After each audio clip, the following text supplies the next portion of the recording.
सबरी को उनके गुरु ने कहा था कि मुझे पता है तू मेरे बिना नहीं रह पाएगी, पर तुझे रहना है मेरी प्रतिष्ठा के लिए। तेरे द्वार पर एक दिन राम आएंगे और मतंग के ऊपर जो जो आरोप लगे हैं उन आरोपों से तेरे गुरु मुक्त होंगे जब तेरे द्वार पर राम आएंगे। लोग सबरी को राम भक्त कहते, पर रामायण के अगर एंगल को देखो तो सबरी परम गुरु भक्ता थी, क्योंकि जिस दिन मतंग ऋषि उनके गुरु जा रहे थे, सबरी ने उसी दिन अपने प्राणों का अंत करना चाहा था। गुरु ने कहा मत जा, तू चाहती है ना मेरा नाम दिगंत तक फैला रहे तेरे गुरु का? बोला हां गुरु जी। बोला तो वेट कर, ये जो आस पास के लोग अनंत आरोप तुम्हारे और मेरे ऊपर लगाए, इन आरोपों से मुक्ति हमें तब मिलेगी जब इन सैकड़ों महात्माओं के बीच राम सिर्फ तुम्हारे पास आएंगे, और तब इन्हें प्रमाण मिलेगा कि सबरी किस कोटि की भक्ता है।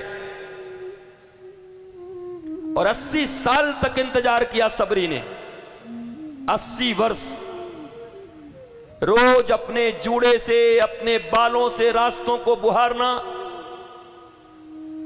आश्रम को बुहारना, नित्य नवीन नवीन अच्छे अच्छे बेर चुन चुन के लाना।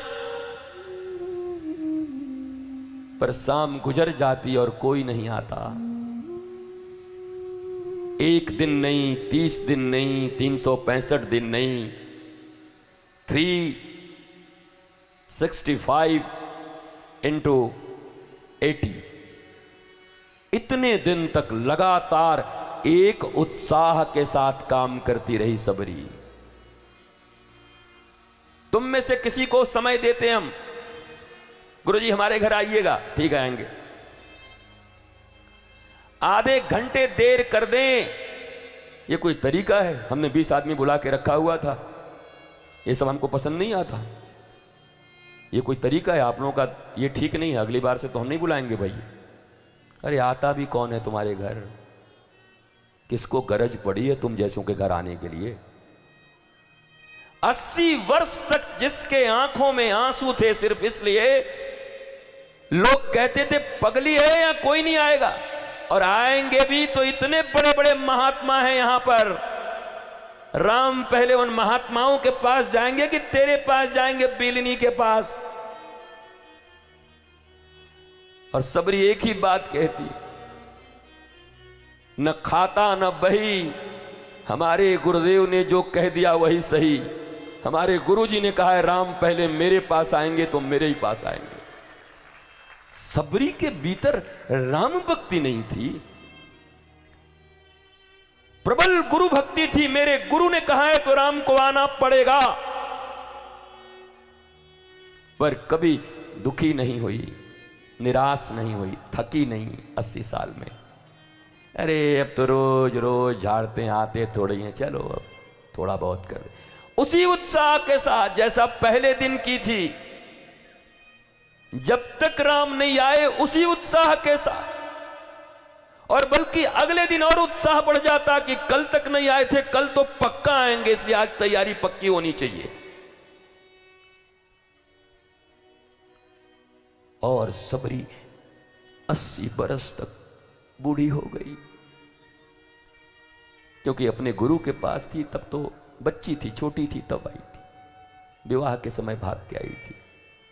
बाल विवाह होते थे पहले, कोई बहुत 20-25 साल में तो विवाह होता नहीं था, छोटे छोटे उम्र में विवाह होते थे। पर धीरे धीरे झुर्रियां पड़ गई चेहरों पर एक ही धुन, सतगुरु ने कहा है भगवान जरूर आएंगे। और हृदय में एक ही भावना थी, और जब राम आए तो इस बात का वाल्मीकि रामायण में पढ़ना प्रमाण है। सबरी दौड़ के अंदर भाग गई, लक्ष्मण जी बड़े नाराज हुए। अरे भगवान आए इसके द्वार पर, अनपढ़ है क्या? प्रणाम कर। वो आई, ऐसे देखी और भीतर भाग गई। बोला इसी के पास आने के लिए इतने परेशान थे तुम? बताओ, इतने बड़े बड़े ऋषि महर्षि पूरे इस दंडकारण्य में यहां भरे हुए, महाराज उनके यहां चलते? भगवान ने कहा शांति शांति लक्ष्मण, तप क्रांति, चिंता मत कर। सबरी के जूठे बेर के जो वो बेर की गुठली होगी ना, वो भी तेरे काम आएगी जब शक्ति बाण लगेगा। अभी तो जूठा तू नहीं खाएगा, मुझे पता है, तब खाएगा। लक्ष्मण को बहुत बुरा लगा था। भगवान होके पुरुष सत्य से करके बड़े बड़े विप्र आपको भोग लगाते, जूठा खाओगे? और भगवान ने तो बस सदा एक ही बात कही है, सुनहु भामिनी मोर एक ही बाता, मानहु एक भगति करनाता। ए भामिनी, ए सुंदरी, 80 साल की सबरी को सुंदरी कह रहे हैं राम।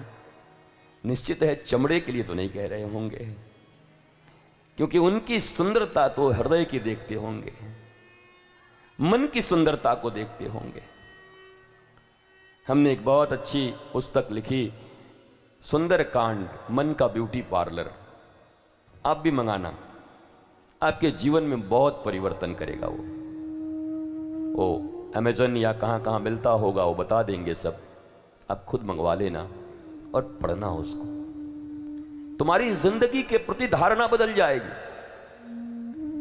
जामवंत के वचन सुहाए सुने हनुमंत कही, तो ये सुंदरकांड जो रट रट के बड़े हुए हो ना, एक्चुअली सुंदरकांड है क्या हमारे जीवन में, और सुंदरकांड का क्या प्रभाव होगा हमारे जीवन में, और हनुमान जी ने कैसे कैसे भगवान की बातों को, हमारे जीवन से लगने वाले नियमों को छुआ है, वो सारे सूत्र तुम्हें मिल जाएंगे। दौड़ के गई सबरी, और जब वापस आने लगी तो उसके मस्तक पर खड़ाऊ थे पादुका। और लक्ष्मण जी और ऐसे करके देखें, बोला भगवान को ऐसे ही पागल लोग मिलते हैं, बताओ महाराज। वो आई, भगवान राम के सामने पादुका को स्थापित की, पादुका को प्रणाम किया गुरु को, और कहा गुरुदेव पहला दर्शन आप प्राप्त करो, आपके राम आए हैं, आपके राम हैं तो भी सबरी के राम हैं। और जब देखा राम जी ने ऐसे करके, बोला तू इतने वर्षों से, कहते हैं सबरी का जब शरीर छूट रहा था ना, तो भगवान से पूछा सबरी ने, ठाकुर तुम कैसे आ गए? हमारी तो कोई तुम्हारे प्रति बहुत भक्ति थी नहीं, हम तो सहजों की तरह गुरु के बस बंदे हैं, गुरु के प्रति हमारा लगाव था, तुम आ कैसे गए? तो भगवान ने कहा है, सबरी तेरी दृढ़ गुरु भक्ति को देख करके राम तुम्हारे द्वार पर आकर जूठे बेर खा के जा रहे हैं। इतनी निष्ठा मैंने आज तक कहीं नहीं देखी, गुरु निष्ठा। तुम्हारी गुरु निष्ठा से ही प्रसन्न हो गया।